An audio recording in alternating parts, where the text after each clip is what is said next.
Miss అవుతున్నారా అప్పటి డ్రామాకి ఇప్పుడు డ్రామాకి ఏదైనా మిస్ అవుతున్నారా స్టోరీలో గానీ? ఇప్పుడు జనరేషన్ కి అయితే కంటెంట్లు పరంగా చాలా బాగుంది.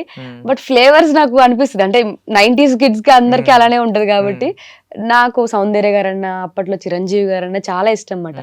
ఇప్పుడు అది లేదేమో మేబీ. అది ఇప్పుడు జనరేషన్ తగ్గట్టు కూడా ప్రతి ఒక్క ఫిల్మ్ మేకర్ గానీ అదే చేస్తున్నారు. అది ఆర్టిస్ట్ గా కూడా నేను ఇప్పుడు అక్కడ సినిమాల్లాగా ఇప్పుడు పాత సినిమాలు బ్లాక్ అండ్ వైట్ సినిమాలో నేను చేయలేను. సో రిక్వైర్మెంట్ ఏంటంటే ఇప్పుడు ప్రజెంట్ జనరేషన్ కి కనెక్ట్ అయ్యేలానే ఉంటుంది. లైక్ కాలేజ్ బ్యాక్ డ్రాప్స్ కానీ సో ఇలాంటివి. సో ఈ ఖైదు సినిమా కూడా అంతే. లైక్ మర్చిపోతున్న ట్రెడిషన్ గానీ ఎమోషన్స్ ని గానీ సో ఏది మనం మిస్ అవుతున్నాము, ఒక ఉమెన్ ఎంతవరకు చెయ్యాలి, తను ఎలా చేస్తే నిలబడగలుగుతుంది సమాజంలో అనే దాంట్లోని ఖైదు సినిమా కూడా వచ్చిందండి. సో నాకు ప్రకాష్ గారు చెప్పగానే నాకు అదే అనిపించింది, ఓకే సార్ నేను చేస్తాను, చాలా వెయిట్ ఉన్న క్యారెక్టర్ ఇది. అలాగే మన మేఘా రామకృష్ణ గారు ఆయన ఆర్టిస్ట్ గా ఆయన ప్రొడ్యూసర్ గా చేస్తున్నారు ఈ ఫిలిం లో. సో ఆయనతో కూడా మంచి ఎక్స్పీరియన్స్ మాట.